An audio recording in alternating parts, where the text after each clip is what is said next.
November 27th, 2020. Today I'm Drutter, and the person who started the mask mandate here, the order to wear masks, mandatory order in British Columbia, everywhere indoors and anywhere in public where you can't maintain social distancing, that has changed society in the face of 1 week, is Bonnie Henry. And this woman has decreed that we all wear masks in British Columbia, and I think there's someone like her all across Canada and someone like her in many states and countries and provinces around the world as this global pandemic becomes a global government response, and mask wearing seems to be one of the main parts about it. Everywhere in the media now, the stories are about masks. Generally about how people that don't wear masks are violent and will attack people that ask them to put on a mask. I see this over and over and over again. Man punches someone in Walmart for being asked to put on a mask, etc., etc., etc. Is that really the full story? Probably not. But this is being pushed that people who don't wear masks are dangerous, and it's also being pushed that masks are the way that we can save lives. It's not proven in any way, of course, but some experts have come forward with models saying 40,000 lives, 60,000 lives, 80,000, 100,000 lives could be saved here in Canada if everyone wears a mask. And it has to be everyone. Let alone that at the beginning Bonnie Henry said that masks are not to be worn by people who have exemptions, of course, or people who have trouble putting on or getting off a mask. For example, people with paralysis of one or both of their arms and can't do that task themselves. It wouldn't be safe for them to have to wear masks. So we really are changing as a society and having to deal with all these issues, and it's a real mess out there. And I just wanted to record my thoughts about my experience shopping today, which is a more positive experience than the one I had the other day to report on, but I think it's all worth reporting on and recording.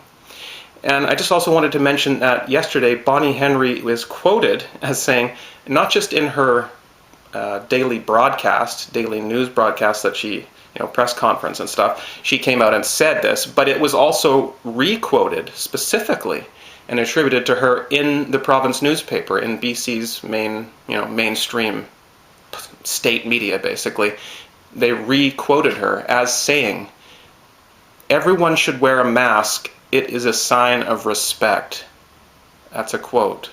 It's a sign of respect. So the person who has mandated that everyone in British Columbia wear a mask has now come out and admitted that it's a matter of respect in her eyes that you wear a mask. So these people, there's all these arguments like, do masks even work? And no, they don't. They do stop some spit particles, but they don't stop aerosol. People have said it's like mosquitoes flying through a chain link fence. It's exactly like that. That's about the same size too. It's ridiculous that people think that it's stopping aerosolized particles. One side of the argument says that it's all pros. There are no downsides to wearing a mask, and everyone must do so. I don't think the debate is that simple, and this has been, overly simplified down to that, you must wear a mask. The insinuation is we can save 100,000 lives by mask wearing. That's basically saying and implanting the idea in people's minds 100,000 people will die because of those people who aren't wearing masks, right? That's the insinuation. So when someone sees you when you're out in public without a mask, a lot of them that watch a lot of TV or smart devices are thinking in their heads, that person is killing other people. That person is spreading disease and killing people. But we have to think a little bit before we come to these conclusions. For example, if people that aren't wearing masks are spreading the illness, that must mean that they are infected, right? Because they're not spreading it on their hands or whatever. That could be anyone. We're talking about people that aren't wearing masks are specifically spreading the illness. So the act of not wearing a mask is supposedly killing people. How do we justify that? Are these people infected? Is that how they're infecting other people? It must be. They must be saying these people are not wearing a mask and therefore they're infecting other people because they are infected. But if people like me that aren't wearing a mask are infected, why do we have no symptoms? And why does it just go for months on end like that? I haven't had any symptoms. I haven't had a cold since February, and I talked about that. I was getting over it in March when I started this, and I said at that time, did I already have it? And I still don't know. But I haven't had any symptoms since then. I haven't had, a temperature. I haven't had sweating. I have a lot of symptoms from fibromyalgia, chronic pain, basically an MS-like illness. I have that already, so it's hard for me to tell what symptoms I have going on. But I don't have those kind of symptoms. I'm not sneezing. I'm not coughing. I'm not actively spreading anything. So if the illness is spreading and raging out there, and the unmasked people are the ones who are responsible for it, supposedly, says the mainstream media, they must be infected. But people can't remain infected forever. So it doesn't add up. It just doesn't make any sense. That might have made sense briefly at the beginning, but as time has played out, it's obviously not these unmasked people. These unmasked people like myself have immune systems. That's, we're not spreading the illness because we don't have the illness. If we had it, we'd have symptoms, and these people would be testing positive. We'd be able to find out that that's the cause of the illness. It's not. And just the insinuation is being put in people's minds. And people watch so much television. People watch so much TV, and they watch their smart devices incessantly. I haven't had a smart device ever. I've never owned one. I've never used one. I've never touched one even. Someone handed me one time. I guess I could say I touched it. They handed it to me, and I said, I'm sorry. They said, put your contact info in here. I said, I'm sorry, I don't know how. I handed it back. I have not ever used one. And I don't use a television either. For 15 years, I haven't owned a TV or watched TV. I check out mainstream media, what they're saying. Basically, I read what they're saying in their articles, and that's plenty propaganda enough for me. But a lot of people go around watching TV, 6-8 hours a day sometimes. They've got it on in the morning. They've got it on all night. They're watching it. They watch it in between classes or in between work. They're always looking at their device or their TV. And this is what's on. And these people are getting a messed up idea of how illness is spread and how this illness should be combated. And they're listening to experts like Bonnie Henry, who are nothing more than tyrants. They're unelected, unwanted tyrants who are decreeing that we wear a mask as a sign of respect. That's not right.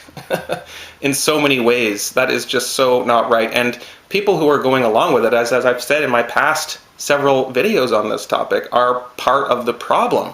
If you're wearing a mask out in public, and there's no reason for you, and there's no reason for you, if you're just doing it out of fear, you're part of the problem. It takes people to stand up to change things, and a lot of us are doing our part. A lot of us know that the masks don't stop the virus, and that people are just wearing them to make themselves feel better, but you cannot force other people to wear something to make you feel better. It just doesn't work that way. I had a conversation with a guy online recently. He said to me, "Your right to swing your fist ends at my face." And I said, yes, that's true. And he said, well, then your right to not wear a mask ends when there's a coronavirus going around. And I said, no, that's not how it works. That's not how it works at all. He's correct that my rights end when someone else is harmed. That's true. But that is a terrible misuse of that phrase and misapplication of that concept. But we do really need to look at this issue. It is a very, very important issue right now, and it's causing turmoil across the land. It literally is causing turmoil.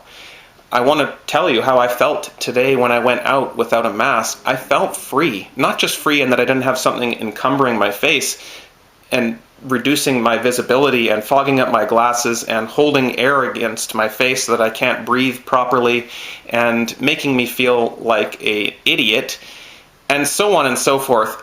I was free of all that, but so much more. I was free of the paranoia that I saw in everybody around me. Fear and paranoia running rampant. And it just doesn't touch me. It just can't. I have been inoculated to that. There's nothing that can faze me now. I've never worn a mask this entire time. And I'm not getting sick. I have an immune system. I'm not carrying the virus. I'm not spreading it to anyone. And I went to the shops that I have an agreement with, that I've talked to before about this. In past videos, I've explained exactly how that happened. And I had a great shopping experience today. In fact, after I was done, I had forgotten something, and I walked back a couple of blocks, and I went back into the store, and I did another little bit of shopping and came back out again. And it was almost empty in there. Everything was fine. There was no lineup at the till. The staff remembered me and my exception, and everything was fine. And they asked me how was my shopping experience today, as they often do, and I said it was good. And I thanked them very, very much. I always do. I thank them since I started shopping there, but I really have thanked them since the crisis, because these people are bringing us our food. I can't obviously grow all the food I want to grow here.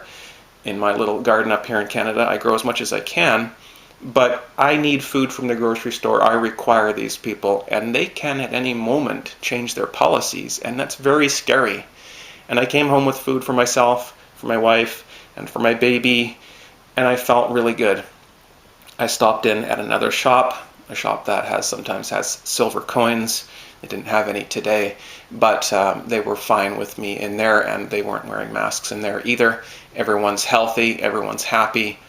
The coronavirus is a problem. It is. I've talked about that since the beginning. I've said the threat level of this virus is moderate, and I still believe that. There is a threat to it. There is a virus out there. It is going around. There is something going around. Yes, but there always is. There's always viruses going around. This one's just been named, right? This is just a named virus, and it has been hyped and hyped and hyped. And people are really freaked out. I feel so free of that. I was diagnosed with hypochondriasis, actually. I disagree with that. The doctor was a quack, in my opinion.